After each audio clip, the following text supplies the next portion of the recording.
نه مخته زموږ وطن نشته چې ځوان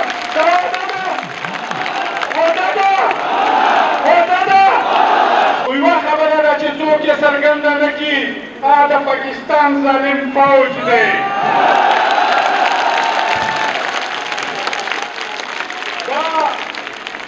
دا ټولو بیمارۍ دا ټولو دهشتګردۍ او دا ټولو دماکې او دا ټارګټ کیلینګ بنیادي مورچې دا د پاکستان فوج دی مګر چې تر څو پورې مونږ د فوج لار نه وي نیولې تر څو پورې چې مونږ د دې چولې مخې ته نه وي کېناستلي دلته خبره وشوه چې سوات به مونږ په هېڅ صورت باندې نه پرېږدو دا خبره ولې کوې دا خبرې دې په ذهن کې ولې راځي سوات به په داسې پرېږدو که په دې کې به پرېږدو سوات به په دې باندې پرېږدو چې دا د سوات امن یې برباد کړی دی دا سوات خوشحالي یې ورنه کړې ده د سوات هغه سیر او سیاحت چې دلته به خلک څومره په شوق باندې راتلل زمونږ خلک په کال ټول کال به یې مزدوري وکړله ټول کال به یې دوکانداري وکړله ټول کال به یې اخر کې به یې وویل چې 15 ورځې مونږ سوات ته دریمو سوات ته به راغلل دلته به یې چکرې ووهلې دا سوات موسم به یې انجوی کړ نن د حق سوات نه د بلوطو قبرستان جوړ کړی دی نن د دغ سوات نه نن د دې ډیپیو نه پوښتنه وکړئ چې ډیپیو صاحب ستا ویډیو خو ما کتلی دي ستا ویډیو زه جواب درکوم که نه ما د ده ویډیو کتلی دي دی وایي چې زه به منشیات لرې کړمه دی وایي چې زه دهشتګردي لرې کومه دی وایي چې بتخوري لرې کومه دا ستا په ډیپارټمنټ کې چې څه وشول دا رښتیا ووایه دا رښتیا ووایه چې څه وکړل پښتې شول زما د وطن دی هلته د جنوبي اسرات دی خو ووایه رښتیا چې ته دومره ایمانداره یې چې دومره ته پیاوړی یې دومره تکړه یې دومره دلیر یې رزق انسان ته هر انسان ته الله پاک ورکوي دا دلته مو یو سپایي وکته د مردان والا د دې یو سپایي جرأت کولی شي خو یو افسر په بغیرتوب کې ژوند تېروي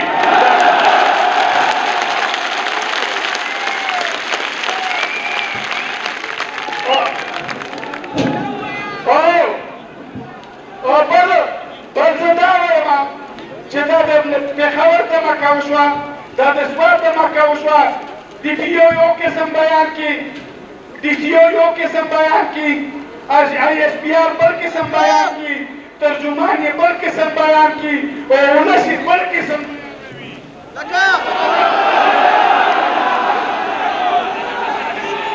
ګورې دغه کس وایي ISPR نه ده کېنولې دلته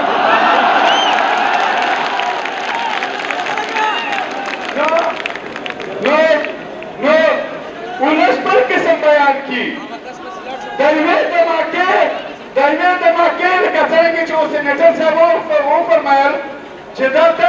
پولیس والا خپل بیان موجود دی چې دلته بجني هم نه وه چې بجني نه وه بیا د سرکټ د کومه راغی او ملګرو مونږ به په شپ کې خبره نه کېږي مونږ به خبره صفا کوو ټول سیاسي مشران ناست دي آینده دپاره چې کومه واقعه کېږي مونږ به کیټ او فوجي چونې مخامخ به درنه هم ورکوو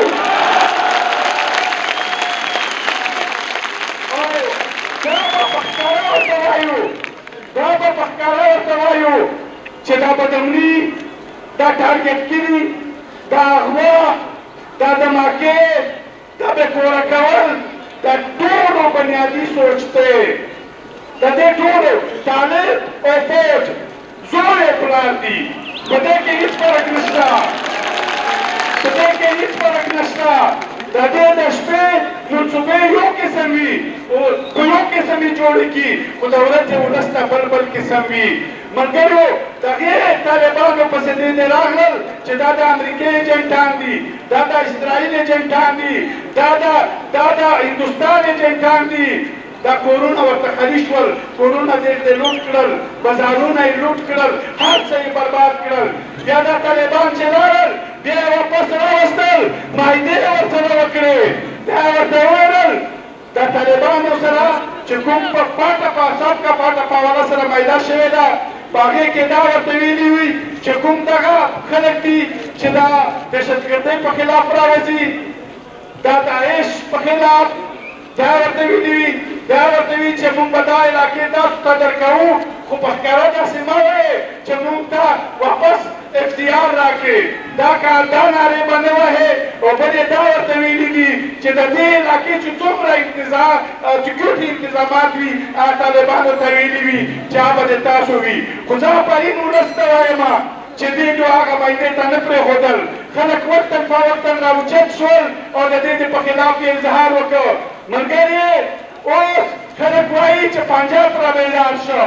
پنجاب را بیدار شوی نه دی، هغه پالیسي بدله کړه. مخته به یې چې مضبوط فوج، مضبوط پاکستان، دا د دې دونه راوه. اوس چې د دنیا ترجیحات بدل شول، د دنیا دلته مفادات بدل شول، د پاکستان کردار په هغه کردار نشي پاتې. اوس ته څه وایې چې دا اعجاز الحق به د خپل پلار پالیسي مخالفت وکړي؟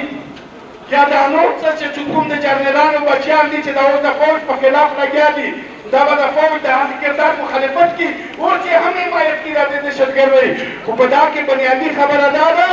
چې اوس د فوج په اقتدار کې پاتې کېدل، د فوج د دا اختیارات ورسره پاکېدل، دا د پاکستان په تاوان کې دي. نو پنجابي هوښیار دی، په دا بل سیټ ورسره راغی چې اوس فوج ته لرې شه، اوس یې موږ ته حواله کړه، موږ پاکستان چلوو. په دې کې د پاکستان د پښتنو په حواله سره د دې ریاست که دا ووایي چې د پنجاب نه فرشتې هم راشي پالیسي یې نه بدلېږي.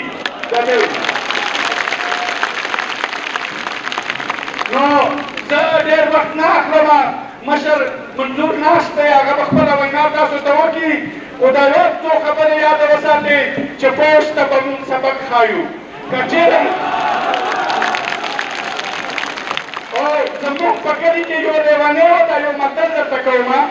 زموږ په کلي کې یو لیونی و، په چا پسې به یې ډبره راواخیسته، کاڼی به یې راواخیسته، چا ته به یې سوک ورکړ.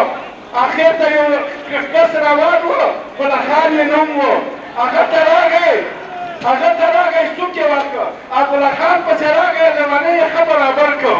چا لیونی یې برابر کړ، بیا به خلکو ورته وویل دا لیونی به هسې خامخا چیړی. بیا هغه لیوني ورته وویل چې خاموشه شي، که خاموش نه شي بیا ګلخان ته م ښایم. نو دا دې فوج چې دلته راغلی دی او هر څه ته ګزار کړي، دا هم که یو ځل برابر کړه، قسم په خدای چې ستاسو په پښو کې به پروت وي.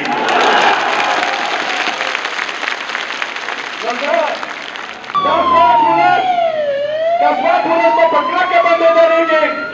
د دې خاورې نه به په مړونو باندې وځي. دلته به مونږ مړه کېږو، قبرونو ته به ځو، هغې نه مخته زمونږ وطن نشته. دې ځواک